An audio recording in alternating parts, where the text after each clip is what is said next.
ನಮಸ್ಕಾರ ಫ್ರೆಂಡ್ಸ್, ನಾನು ಶ್ವೇತಾ ರಾಜೇಂದ್ರನ್ ಮಾತಾಡ್ತಾ ಇರೋದು. ಲಕ್ಷ್ಮಿತಾ ರಾಯರ ಮಗಳು ಕನ್ನಡ ಯೂಟ್ಯೂಬ್ ಚಾನಲ್ಗೆ ತಮ್ಮೆಲ್ಲರಿಗೂ ಆತ್ಮೀಯವಾದ ಸ್ವಾಗತ. ಸ್ನೇಹಿತರೆ, ಎಲ್ಲ ಹೇಗಿದ್ದೀರಾ? ಚೆನ್ನಾಗಿದ್ದೀರಾ? ನಾನು ಕೂಡ ಚೆನ್ನಾಗಿದ್ದೀನಿ. ಸ್ನೇಹಿತರೆ, ಇವತ್ತು ನಾನು ನಿಮಗೆ ಒಂದು ಪುಟ್ಟ ತಂತ್ರನ ಹೇಳ್ಕೊಡೋಣ ಅಂತ ಬಂದಿದ್ದೀನಿ. ಏನಂದರೆ, ಇವತ್ತು ಶುಕ್ರವಾರ ಆಗಿರೋದ್ರಿಂದ ಸಂಜೆ ಹೊತ್ತಲ್ಲಿ ಮನೆಗೆ ಮಹಾಲಕ್ಷ್ಮಿ ಅನುಷ್ಠಾನನ ಪ್ರತಿಯೊಬ್ಬರು ಮಾಡ್ತಾ ಇರ್ತೀರಾ. ಆ ಅನುಷ್ಠಾನ ಮಾಡೋ ಜೊತೆಗೆ ನೀವು ಇದೊಂದು ಪುಟ್ಟ ತಂತ್ರನ ಮಾಡ್ಕೊಳ್ಳೋದ್ರಿಂದ ಮನೆಗೆ ಯಾವಾಗಲೂ ಸ್ಥಿರ ಮಹಾಲಕ್ಷ್ಮಿ ಖಂಡಿತವಾಗ್ಲೂ ಮನೆಯಲ್ಲೇ ನೆಲೆಸೋದಕ್ಕೆ ಕಾರಣ ಆಗುತ್ತೆ. ಅದರಲ್ಲೂ ನಾವು ಕುಬೇರ ಸಮೇತ ಈ ಲಕ್ಷ್ಮಿನ ನಾವು ಕರೆಯೋದ್ರಿಂದ ಖಂಡಿತವಾಗ್ಲೂ ನಮಗೆ ಒಳ್ಳೆಯದಾಗುತ್ತೆ. ಅದಕ್ಕೋಸ್ಕರ ನಾವು ಮಾಡಬೇಕಾಗಿರೋದು ಏನು ಅಂತಂದರೆ, ನೀವು ಒಂದು ವೈಟ್ ಶೀಟನ್ನು ತೊಗೊಬೇಕಾಗುತ್ತೆ. ಆ ವೈಟ್ ಶೀಟನ್ನು ನೀವು ತಗೊಂಡು ನೋಡಿ, ನಾನು ಇಲ್ಲಿ ತೋರಿಸ್ತಾ ಇದ್ದೀನಿ, ಕಾಣಿಸ್ತಿದೆಯಾ? ನೋಡಿ, ಈ ರೀತಿ ನೀವು ಮೊದಲಿಗೆ ಒಂದು ಸ್ವಸ್ತಿಕ್ನ ನೀವು ಬರ್ಕೊಬೇಕಾಗತ್ತೆ. ಆ ಸ್ವಸ್ತಿಕ್ನ ನೀವು ಬರ್ಕೊಂಡ ನಂತರ ನೀವು ಏನು ಮಾಡಬೇಕು ಅಂತ ಅಂದರೆ, ನೋಡಿ, ಈಗ ನಾನು ಒಂದು ಯಂತ್ರನ ಬರೆದಿದ್ದೀನಲ್ವಾ, ಬಾಕ್ಸ್ ಟೈಪಲ್ಲಿ, ಈ ರೀತಿ ನೀವು ಆ ಯಂತ್ರನ ಖಂಡಿತವಾಗ್ಲೂ ಬರ್ಕೊಬೇಕಾಗತ್ತೆ. ನೋಡಿ, ಕಾಣಿಸ್ತಿದೆಯಾ? ನೋಡಿ, ಈ ರೀತಿ ಮೂರು ಒಟ್ಟು ನೋಡಿ 9 ಮನೆ ಇರಬೇಕು. ಅಂದರೆ 3 ಗೆರೆಯಲ್ಲಿ 9 ಮನೆ ಇರಬೇಕು. ಈ ರೀತಿ ನೀವು ಬರ್ಕೊಬೇಕಾಗತ್ತೆ. ಅದಕ್ಕೆ ನೋಡಿ, ನಾನು ವಿಡಿಯೋದಲ್ಲಿ ತೋರಿಸ್ತಾ ಇದ್ದೀನಿ, ತುಂಬ ಹತ್ತಿರದಿಂದ ತೋರಿಸ್ತಾ ಇದ್ದೀನಿ. ನೋಡಿ, ಕಾಣಿಸ್ತಿದೆಯಾ? ನೋಡಿ, ಈ ರೀತಿ ನೀವು ಬರ್ಕೊಬೇಕಾಗತ್ತೆ. ನೋಡಿ, ಈಗ ಬಾಕ್ಸ್ಗಳಲ್ಲಿ ಒಂದರಲ್ಲಿ ಬಂದು ಮೊದಲನೇ ಸಾಲಲ್ಲಿ 4, 3 ಮತ್ತು 8 ಅಂತ ಬರ್ಕೊಬೇಕಾಗುತ್ತೆ. ಎರಡನೇ ಸಾಲಲ್ಲಿ 6, 5 ಮತ್ತು 1 ಅಂತ ಬರ್ಕೊಬೇಕಾಗುತ್ತೆ. ಮೂರನೇ ಸಾಲಲ್ಲಿ 2, 7 ಮತ್ತು 6. ಈ ರೀತಿ ನೀವು ಬರ್ಕೊಂಡಾದಮೇಲೆ ಮತ್ತೆ ನೋಡಿ, ಈ ರೀತಿ ಸ್ವಸ್ತಿಕ್ ಕೂಡ ಮತ್ತೆ ನೀವು ಕೆಳಗಡೆ ಬರೀಬೇಕಾಗುತ್ತೆ.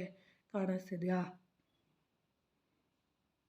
ನೋಡಿ, ಇದನ್ನು ನೀವು ಬರ್ಕೊಂಡಾದಮೇಲೆ ನೀವು ಏನು ಮಾಡಬೇಕು ಅಂದರೆ, ಒಂದು ವೈಟ್ ಶೀಟಲ್ಲಿ ನೀವು ಬರೀಬೇಕಾಗತ್ತೆ.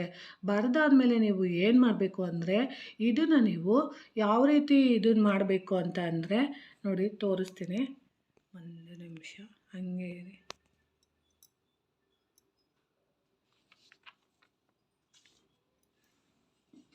ನೋಡಿ, ಈ ಥರದ್ದು ಒಂದು ತಾಮ್ರದ ತಟ್ಟೆನ ತಗೊಂಡು, ಆ ತಾಮ್ರದ ತಟ್ಟೆ ಒಳಗಡೆ ನೋಡಿ, ಈ ರೀತಿ ತಾಮ್ರದ ತಟ್ಟೆ ಒಳಗಡೆ ನೀವು ಇಟ್ಕೊಬೇಕಾಗತ್ತೆ. ಇಟ್ಟಾದಮೇಲೆ ನೀವು ಅದಕ್ಕೆ ಅರಿಶಿಣ, ಕುಂಕುಮ, ಹೂವನ್ನು ಎಲ್ಲ ಇಟ್ಟು ನೀವು ಸಂಕಲ್ಪ ಮಾಡ್ಕೊಬೇಕಾಗುತ್ತೆ. ಮಂತ್ರಾಕ್ಷತೆ ಎಲ್ಲ ಹಾಕಿ ನಮ್ಮ ಮನೆಗೆ ಸ್ಥಿರ ಮಹಾಲಕ್ಷ್ಮಿ ಬಾಮ ಅಂತ ಹೇಳಿ ನೀವು ಅರಿಶಿಣ ಕುಂಕುಮ ಎಲ್ಲ ಇಡಬೇಕಾಗತ್ತೆ. ಆ ಇಟ್ಟಿದ ನಂತರ ನೀವು ಏನು ಮಾಡಬೇಕು ಅನ್ನೋದನ್ನ ನಾನು ನಿಮಗೆ ತಿಳಿಸ್ಕೊಡ್ತೀನಿ. ನೋಡಿ ಸ್ನೇಹಿತರೆ, ಈ ರೀತಿ ನೀವು ನಿಮ್ಮ ಮನೆಯಲ್ಲಿರೋವಂಥ ದುಡ್ಡುಗಳು, ಅಂದರೆ ನಿಮ್ಮ ಮನೆಯಲ್ಲಿ ಯಾವ ರೀತಿ ದುಡ್ಡಿರುತ್ತೋ, 10 ರೂಪಾಯಿ ಇರ್ಬೋದು, 20 ರೂಪಾಯಿ ಇರ್ಬೋದು, 50 ರೂಪಾಯಿ ಇರ್ಬೋದು, 100 ರೂಪಾಯಿ ಇರ್ಬೋದು, 1000 ರೂಪಾಯಿ ಇರ್ಬೋದು, ಅಥವಾ ನಿಮ್ಮ ಮನೆಯಲ್ಲಿ ಎಷ್ಟು ದುಡ್ಡಿದೆಯೋ ಅಷ್ಟನ್ನು ನೀವು ಇದ್ರ ಮೇಲೆ ನೀವು ಇಡಬೇಕಾಗುತ್ತೆ. ನೋಡಿ, ನಾನು ಇಟ್ಟಿದ್ದೀನಲ್ಲ, ಈ ರೀತಿ ನೀವು ಇಟ್ಬಿಟ್ಟು ಪ್ರತಿ ಶುಕ್ರವಾರ ನೀವು ಈ ರೀತಿ ಇಟ್ಟು ಇದ್ರ ಮೇಲೆ ನೀವು ಸ್ವಲ್ಪ ಅರಿಶಿಣ ಮತ್ತು ಕುಂಕುಮ ಅಕ್ಷತೆ ಹಾಕಿ ನೀವು ದಿನಾಗಲೂ ದೇವ್ರ ಹತ್ರ ನೀವು ಕುಬೇರನ ಸಮೇತ ನಮ್ಮ ಮನೆಗೆ ಯಾವಾಗಲೂ ಲಕ್ಷ್ಮೀ ತಾಯಿ ಇದೇ ಥರ ನಮ್ಮ ಮನೆಗೆ ಬರ್ತಾ ಇರಮ್ಮ ಅಂತ ನೀವು ಪ್ರತಿದಿನ ನೀವು ಸಂಜೆ ಹೊತ್ತು ಇದನ್ನು ಗೋಧೂಳಿ ಲಗ್ನದಲ್ಲಿ ನೀವು ಈ ರೀತಿ ಮಾಡ್ಕೊಳ್ಳೋದ್ರಿಂದ ತುಂಬಾ ಅನುಕೂಲ ಆಗುತ್ತೆ. ಅದರಲ್ಲೂ ನೀವು ಈ ತಂತ್ರ ಮಾಡುವಾಗ ನೀವು ಈ ಮಾಡಿದಂಥ ಈ ತಟ್ಟೆನ ನೀವು ಉತ್ತರ ದಿಕ್ಕಲ್ಲಿ, ಅಂದರೆ ಉತ್ತರ ದಿಕ್ಕಿರುತ್ತಲ್ವಾ, ಆ ಉತ್ತರ ದಿಕ್ಕಲ್ಲಿ ನೀವು ಇದನ್ನು ತಟ್ಟೆನ ಇಡಬೇಕಾಗುತ್ತೆ. ಯಾವಾಗಲೂ ಉತ್ತರ ದಿಕ್ಕಲ್ಲಿ ಈ ತಟ್ಟೆನ ಇಟ್ಟಾಗ ಅಂದರೆ ಯಾವಾಗಲೂ ಅಭಿವೃದ್ಧಿ ಜಾಸ್ತಿ ಆಗುತ್ತೆ. ಮನೆಗೆ ಆಕರ್ಷಣೆ ಅನ್ನೋದು ಜಾಸ್ತಿ ಆಗಿ ದುಡ್ಡು ಅನ್ನೋದು ಯಾವಾಗಲೂ ಜಾಸ್ತಿ ಮನೆಗೆ ಸೇರ್ತಾ ಹೋಗುತ್ತೆ. ಆಮೇಲೆ ನೀವು ಏನು ಮಾಡಬೇಕು ಅಂದರೆ, ನಿಮ್ಮ ಮನೇಲಿ ಏನಾದರೂ ಪುಟಾಣಿದು ಕುಬೇರ ಮೂರ್ತಿ ಇದ್ದರೆ ಅದನ್ನು ಸಹ ನೀವು ಇದ್ರ ಮೇಲೆ ಇಡ್ಬೋದು. ಅಕಸ್ಮಾತ್ ನಮ್ಮ ಮನೇಲಿ ಇಲ್ಲ ಅಂತ ಅಂದರೆ ಪರವಾಗಿಲ್ಲ, ನೀವು ಇದ್ರ ಮೇಲೆ ನೀವು ಅರಿಶಿನ ಕುಂಕುಮ ಮತ್ತು ಮಂತ್ರಾಕ್ಷತೆ ಮಾತ್ರ ಇಟ್ಟರೆ ಸಾಕು. ಖಂಡಿತವಾಗ್ಲೂ ಇಲ್ಲಿ ಇದಕ್ಕೆ ಯಾವುದೇ ರೀತಿ ದುಡ್ಡು ಕಾಸು ಕಾಸು ಏನು ಖರ್ಚು ಮಾಡಬೇಕಾಗಿಲ್ಲ. ಖಂಡಿತವಾಗ್ಲೂ ಇದನ್ನು ನೀವು ಮಾಡ್ಕೊಳ್ಳಿ ಯಾವಾಗ್ಲೂ. ಯಾಕಂದರೆ ಮನೇಲಿ ನೋಡಿ ಅಕಸ್ಮಾತ್ ನಿಮ್ಮ ಹತ್ರ ನೋಟು ಇಲ್ಲ, ನಮ್ಮ ಹತ್ರ ದುಡ್ಡಿಲ್ಲ ಅಂದರೆ ನಿಮ್ಮ ಮನೇಲಿರೋಂಥ ಕಾಯಿನ್ಗಳಿರ್ಬೋದು, ಅಂದರೆ ₹1 ಇರ್ಬೋದು, ₹2 ಇರ್ಬೋದು, ₹5 ಕಾಯಿನ್ಗಳಿರ್ಬೋದು. ನಿಮ್ಮ ಮನೇಲಿ ಎಷ್ಟು ಕಾಯಿನ್ಗಳಿದೆಯೋ ಅಷ್ಟು ಕಾಯಿನ್ಗಳನ್ನ ನೀವು ನಾನು ಬರೆದಿರೋಂಥ ಆ ಶೀಟ್ ಮೇಲೆ ನೀವು ಇಟ್ಟು ಖಂಡಿತವಾಗ್ಲೂ ಪೂಜೆ ಮಾಡೋದನ್ನ ನೀವು ಅಭ್ಯಾಸ ಮಾಡ್ಕೊಳ್ಳಿ. ಆಮೇಲೆ ನೀವು ಇದನ್ನು ಏನು ಮಾಡಬೇಕು, ವಾರ ಪೂರ್ತಿ ಅಲ್ಲೇ ಬಿಡಬೇಕಾ ಅಂತ ನೀವು ಕೇಳ್ಬೋದು.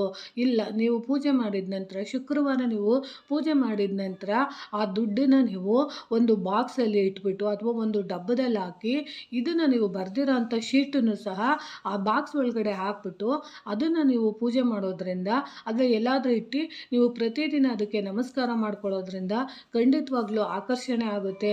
ಒಟ್ಟಿನಲ್ಲಿ ಶುಕ್ರವಾರ ಮಂಗಳವಾರ ನೀವು ಈ ರೀತಿ ಮಾಡ್ಕೊಬೋದು. ಸರಿನಾ ಸ್ನೇಹಿತರೆ? ನೋಡಿ, ಇದು ಪುಟ್ಟ ತಂತ್ರ, ಬಟ್ ಆದರೆ ತುಂಬಾ ಉಪಯುಕ್ತ ಆಗುತ್ತೆ. ಅದಕ್ಕೋಸ್ಕರ ನಾನು ನಿಮಗೆ ಹೇಳ್ಕೊಟ್ಟಿದ್ದೀನಿ.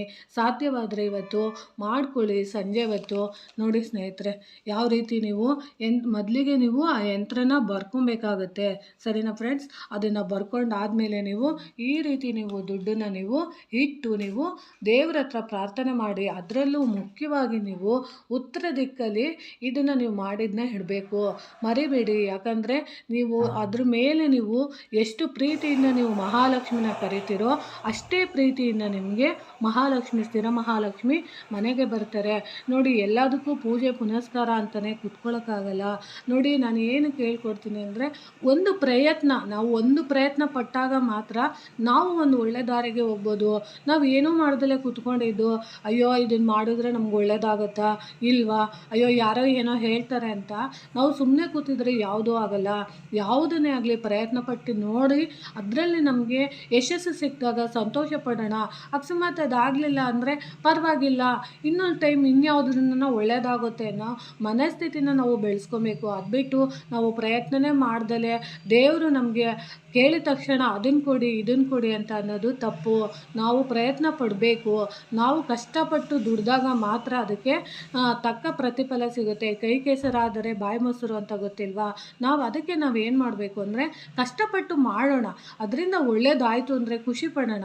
ನಾವು ಏನು ಕಷ್ಟನೇ ಪಡ್ದಲೇ ನಾವು ಕುಂತಿರೋದಕ್ಕೆ ದುಡ್ಡು ಬೇಕು, ಆಸ್ತಿ ಬೇಕು, ಹಣ ಬೇಕು ನಮಗೆ ಅಂತ ಅನ್ನೋದು ತಪ್ಪು. ಪ್ರಯತ್ನ ಪಟ್ಟು ನಾವು ಕಷ್ಟಪಟ್ಟು ದುಡ್ದಾಗ ಮಾತ್ರ ನಮಗೂ ದೇವರು ನಮಗೆ ನಮ್ಮ ಬೇಡಿಕೆಗಳನ್ನ ಅನುಗ್ರಹಿಸೋಕ್ಕೆ ಸಹಾಯ ಮಾಡಿಕೊಡ್ತಾರೆ ಅನ್ನೋದು ನನ್ನ ಭಾವನೆ. ಅದಕ್ಕೋಸ್ಕರ ಈ ಪ್ರಯತ್ನ ಪಟ್ಟು ನೋಡಿ, ನೀವು ಇದನ್ನು ಪ್ರತಿ ಶುಕ್ರವಾರ ಸಂಜೆ ಟೈಮಲ್ಲಿ ಮಾಡ್ಕೊಳ್ಳಿ. ಸಾಧ್ಯ ಆದರೆ ಇದ್ರ ಮೇಲೆ ನೀವು ಒಂದು ತುಳಸಿನೂ ಸಹ ಇಡಿ. ಅದರಲ್ಲೂ ಮಲ್ಲಿಗೆ ಹೂವು ಇದ್ದರೆ ಮಲ್ಲಿಗೆ ಹೂವು ಕೂಡ ನೀವು ಇದ್ರ ಮೇಲೆ ಇಡಿ ಅಂತ ನಾನು ತಿಳಿಸೋಕ್ಕೆ ಇಷ್ಟಪಡ್ತೀನಿ. ಸರಿನಾ ಫ್ರೆಂಡ್ಸ್, ಈ ಮಾಹಿತಿ ನಿಮಗೆ ಇಷ್ಟ ಆಗಿದ್ದರೆ ದಯವಿಟ್ಟು ನನ್ನ ಚಾನಲ್ನ ಸಬ್ಸ್ಕ್ರೈಬ್ ಮಾಡ್ಕೊಂಡು ನೋಡಿ. ಹೆಚ್ಚೆಚ್ಚು ವಿಡಿಯೋನ ಶೇರ್ ಮಾಡಿ ಮತ್ತು ಲೈಕ್ ಮಾಡಿ. ಹೊಸದಾಗಿ ಯಾರಾದರೂ ನೋಡ್ತಾ ಇದ್ದರೆ ದಯವಿಟ್ಟು ನನ್ನ ಚಾನಲ್ನ ಸಬ್ಸ್ಕ್ರೈಬ್ ಮಾಡ್ಕೊಂಡು ನೋಡಿ ಅಂತ ತಿಳಿಸೋಕ್ಕೆ ನಾನು ಇಷ್ಟಪಡ್ತೀನಿ. ಧನ್ಯವಾದಗಳು ಸ್ನೇಹಿತರೆ.